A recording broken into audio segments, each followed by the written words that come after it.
থেকে উপর পর্যন্ত আমাদের সংগ্রাম সংগঠিত করতে হয়। আমাদের এই সভা তেমনি কেন্দ্রীয় কমিটির এখানে মঞ্চে সাম্প্রদায়িক কার্যক্রম के खिलाफ लड़े। পরবর্তী পর্যায়ে আজকে ত্রিপুরা চলছে আরএসএস এর নিয়ন্ত্রিত বিশ্ব হিন্দু পরিষদের নিয়ন্ত্রিত বিজেপি সরকার। আমি বিনীতভাবে দলমতের ঊর্ধ্বে থেকে ত্রিপুরা জননাগরিক তাদের কাছে আমি জিজ্ঞাসা করতে চাই, আপনাদের জীবনের অভিজ্ঞতাটা কি? সামন্ত শাসক কংগ্রেস, টিউডেস এবং বামফ্রন্ট এবং আজকে বিজেপি সরকার। বামপন্থী ফ্রন্ট সরকারের সাথে বিজেপি থেকে শুরু করে কংগ্রেস সামন্ত সরকার, সামন্ত শাসন, তার কোনো মিল আছে? দিন রাত্র ফারাক, আসমান জমিন ফারাক।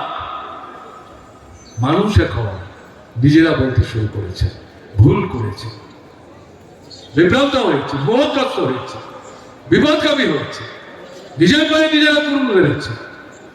এর থেকে বেরোতে হবে। দেশের নির্বাচন এই আহ্বানে আমরা জানিয়েছিলাম। এরা 39টা ভোট পেয়েছে।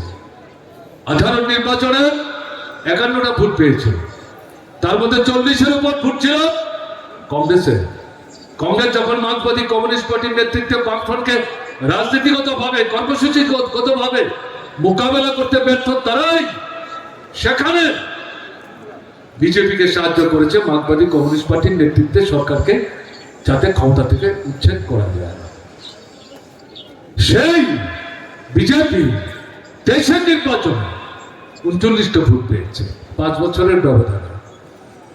কিন্তু এই 39 ভোট 18তে তারা যে 51টা ভোট পেয়েছিল, সেখানে কেউ আঙুল তো বলতে পারেননি যে আমি ভোট দিতে পারিনি, আমার ভোটের অধিকার হরণ করেছে, জোর করে আমার ভোট অন্যরা দিয়েছে, এরকম কোনো অভিযোগ ছিল না। রাত্র 1:30টার সময় পর্যন্ত কৈলাসহরে ধর্মনগরে মুসলিম মা 6 মাসের শিশু কোমরে নিয়ে, কাঁখে নিয়ে লাইনে দাঁড়িয়ে ভোট দিয়ে গেছেন নির্বিঘ্নে। কিন্তু দেশের নির্বাচন এই যে 39 ভোট, তাতে আমরা যা দেখেছি 20 থেকে 22টার বেশি ভোট বিজেপি পায়নি।